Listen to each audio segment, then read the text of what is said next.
Hello friends, ഇന്നൊരു hot day ആയിരുന്നല്ലോ. എങ്കിലും എല്ലാവരും സുഖമായിരിക്കുന്നെന്ന് കരുതുന്നു.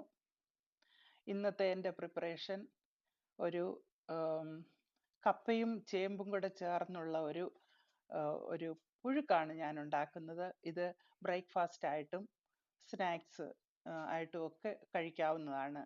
ഈവനിങ്ങിൽ കോഫിയുടെ കൂടെ സ്നാക്സ് ആയിട്ടൊക്കെ നമ്മൾ കഴിക്കുന്ന ഒരു ഐറ്റമാണ്. ഇതാണ് ചേമ്പ്. സ്റ്റോറിൽ നിന്ന് വാങ്ങിയതാണ്. ഇത് ചീമച്ചേമ്പെന്നൊക്കെ ഞങ്ങൾ പറയും. പലതരത്തിലുള്ള ചേമ്പുണ്ട്, അതിൽ വലിയ ഇനമാണിത്.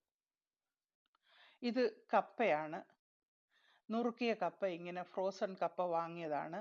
നല്ല കപ്പയാണ്. ഇത് തോ ചെയ്യണം വെള്ളത്തിലിട്ട്. ഇതാണ് അതിൻ്റെ പാക്കറ്റ്. ഇങ്ങനത്തതാണ് വാങ്ങിച്ചത്. ഫ്രോസൺ സെക്ഷനിൽ നിന്നാണ് എടുത്തത്. എങ്കിലും കണ്ടിട്ട് നല്ലതായിട്ടാണ് തോന്നുന്നത്. ഈ ചേമ്പ് ഇങ്ങനെ നല്ലതുപോലെ ഇതിൻ്റെ തോല് ചെത്തിക്കളയണം. എന്നിട്ട് കഴുകി നുറുക്കിയെടുക്കണം. ഇതാണ് കഴുകി വെച്ചിരിക്കുന്ന കപ്പയും ചേമ്പും.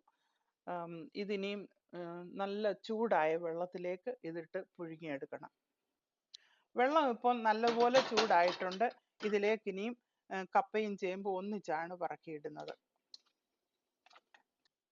ഇതിനി അടച്ച് കുക്ക് ചെയ്യണം.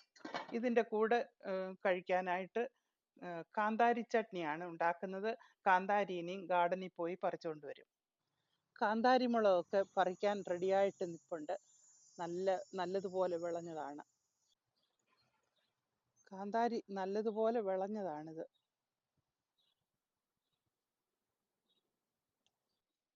കട്ടൻ കാപ്പിക്കുള്ള വെള്ളം തിളച്ചു. ഇനിയും കാപ്പിപ്പൊടി ഇടുന്നു.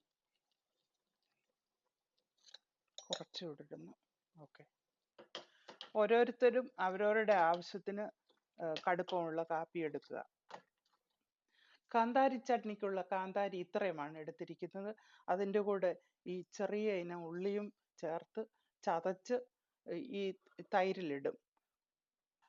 കുറച്ച് ഓയിൽ ചേർത്തും ചട്നി എടുക്കുന്നുണ്ട്. പാകത്തിന് ഉപ്പും ചേർത്ത് ചതയ്ക്കുക. ഈ വിധത്തിൽ ചതച്ചെടുത്ത് തൈരിലേക്ക് ചേർക്കുക. ഓയിൽ ചേർത്തും കുറച്ച് ചട്നി ഉണ്ടാക്കുന്നു.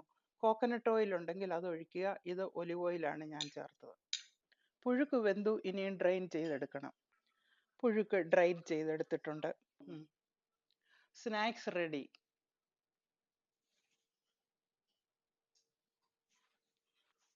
Thank you for watching.